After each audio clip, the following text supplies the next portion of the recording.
Subscribe now and press the bell icon. Never miss an update. Hi students, अस्सलाम वालेकुम।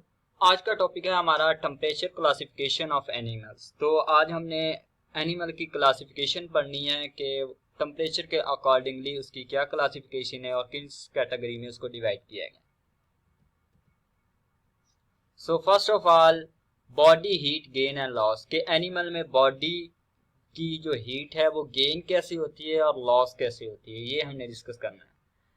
Temperature depend upon body heat. तो जो भी animal है उसकी जो बॉडी का टेम्परेचर है वो डिपेंड करता है बॉडी की हीट में, कि उसकी बॉडी के अंदर कितनी हीट एब्जॉर्ब करने की सलाहियत है और कितनी लॉस करने की सलाहियत है।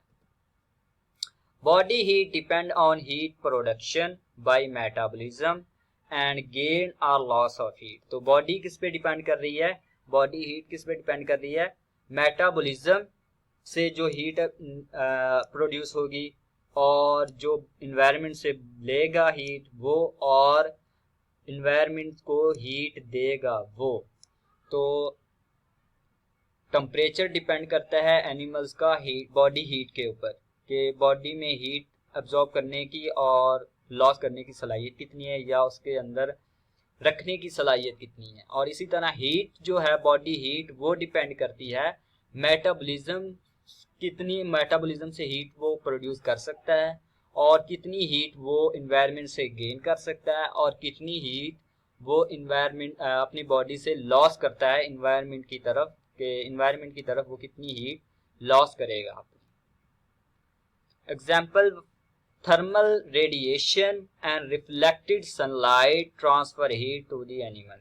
तो अगर कोई भी एनिमल है वो हीट को एब्जॉर्ब कर रहा है, एनवायरनमेंट से हीट ले रहा है, तो वो कौन से सोर्स होंगे, एक तो होगा थर्मल रेडिएशन और दूसरा होगा रिफ्लेक्टेड लाइट, सनलाइट, जो जमीन के साथ टकराने के बाद जो हीट एनर्जी में कन्वर्ट हो जाती है वो वाली लाइट, तो वो एनिमल को जाएगी। तो ये दो सोर्स हैं एनिमल के कि वो एनिमल हीट कैसे एब्जॉर्ब करता है एनवायरनमेंट से, एक है थर्मल रेडिएशन और दूसरा है reflected sunlight. Radiation and evaporation transfer heat to the environment. अब जो एनिमल है वो अपनी हीट जो है एनवायरनमेंट को देता है, वो किन वेज में देता है, तो उसके भी टू वेज हैं, एक तो रेडिएशन है और दूसरा एवेपोरेशन है, कि अपनी बॉडी से हीट को रेडिएशन की फॉर्म में रिलीज करेगा या फिर जब बॉडी टेम्परेचर उसका इंक्रीज होगा तो वो रेडिएशन की वजह से होगा। तो फिर क्या होगा कि उसके जो स्वेट ग्लैंड हैं वो वाटर सेक्रीट करेंगे इसकी स्किन के सरफेस के ऊपर, तो ये रेडिएशन ही काज करेगी कि वो जो वाटर स्किन के ऊपर आया है उसको वेपोराइज करे। जब उसको वेपोराइज करेगा तो वेपोराइजेशन के बाद बॉडी की जो हीट है वो भी इसमें एब्जॉर्ब होगी, तो इससे जो बॉडी का जो टेम्परेचर है वो डिक्रीज कर जाएगा। Now temperature classification. Animals whose body temperature fluctuate according to their ambient temperature are called poikilotherms। तो poikilotherms को cool blooded भी कहते हैं। ऐसे एनिमल जिनका बॉडी टेम्परेचर जो है वो एनवायरमेंट के अकॉर्डिंगली चेंज होता रहता है। एम्बिएंट टेम्परेचर उसको कहते हैं जिस इन्वायरमेंट में वो रह रहा है उसका टेम्परेचर, जिस इन्वायरमेंट में वो रह रहा है उसका टेम्परेचर जो होता है वो होता है एम्बिएंट टेम्परेचर, यानी कि इसकी बॉडी का टेम्परेचर जो है वो फ्लक्चुएट करेगा एम्बिएंट टेम्परेचर के अकॉर्डिंग, इन्वायरमेंट के टेम्परेचर के अकॉर्डिंगली। तो अब हम इसकी एग्जांपल में देखें, इन्वर्टिब्रेट्स, मोस्ट ऑफ इन्वर्टिब्रेट जो हैं वो पोकिलोथर्म्स हैं, कोल्ड ब्लडेड हैं, फिशेस हैं, एम्फीबियंस हैं एंड रेप्टाइल्स हैं। Next is homeotherms. Animals whose body temperature maintain when temperature of water and air is changed, यानी कि इसकी जो इन्वायरमेंट का टेम्परेचर है वो इंक्रीज या डिक्रीज है या इसको चेंज किया है, तो बॉडी टेम्परेचर जो है एनिमल का वो मेंटेन रहे, वो एक ही रहे, वो फिक्स ही रहे, तो ऐसे एनिमल को कहते हैं होमियोथर्म्स। होमियो का मतलब क्या होता है, सेम, और थर्म्स मीन हीट, यानी कि बॉडी के अंदर हीट जो है वो सेम ही रहेगी, टेम्परेचर उसका सेम ही रहेगा। तो इसकी एग्जांपल देखें, बर्ड्स एंड मैमल्स। बट अब इस जो दो कैटेगरी हमने बनाई है, एक पोकिलोथर्म यानी कूल ब्लडेड और होम्योथर्म यानी वार्म ब्लडेड, तो अब इसमें थोड़ी सी हमें डिफिकल्टी देखने को मिलेगी। Several difficulty arise with terminology. इस टर्मिनोलॉजी में बहुत सी डिफिकल्टीज हैं, like some deep sea fishes and lizards maintain their body temperature. तो हमने पोकिलोथर्म्स पढ़ा, तो उसमें हमने रेप्टाइल की बात की और फिशेस की बात की कि ये पोकिलोथर्म्स हैं, इसका जो बॉडी टेम्परेचर है वो एनवायरनमेंट के मुताबिक होता है। अगर एनवायरनमेंट का टेम्परेचर डिक्रीज कर रहा है तो इसका टेम्परेचर भी डिक्रीज करेगा, अगर एनवायरनमेंट का टेम्परेचर इंक्रीज कर रहा है तो इसका टेम्परेचर भी इंक्रीज करेगा, और इसी तरह ही लेजर्ड का है। लेकिन अब कुछ फिशेस में देखा कि जो डीप फिशेस हैं, जो गहरे पानी में रहती हैं, तो वो अपने बॉडी टेम्परेचर को मेंटेन रखती हैं, चाहे एक्सटर्नल टेम्परेचर जैसा भी हो, पूरा सारा साल वो अपनी बॉडी का टेम्परेचर मेंटेन रखती है।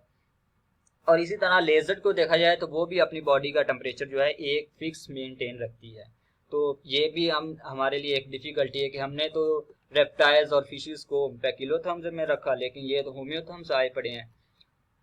सेकंड जो डिफिकल्टी थी, some birds and mammal vary their body temperature. तो कुछ बर्ड्स और मैमल्स में भी देखा गया, लाइक बैट्स और ह्यूमिंग बर्ड की बात करें तो उसमें भी देखा गया कि उसका जो बॉडी टेम्परेचर है वो वेरी करता है, एनवायरनमेंट के अकॉर्डिंगली उसका जो है ना बॉडी टेम्परेचर होता है।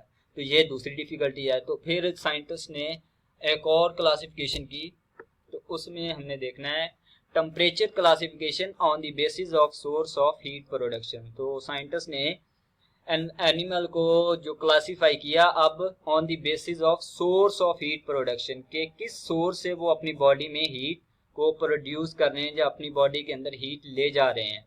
तो उस की बेसिस पे एनिमल को फिर डिवाइडेड किया गया। तो first class is animals that produce heat in their own body as by product during metabolism are called endotherms. तो ऐसे एनिमल जो अपनी बॉडी के अंदर मेटाबॉलिज्म के थ्रू जो हीट प्रोड्यूस करें, तो ऐसे एनिमल को कहते हैं एंडोथर्म।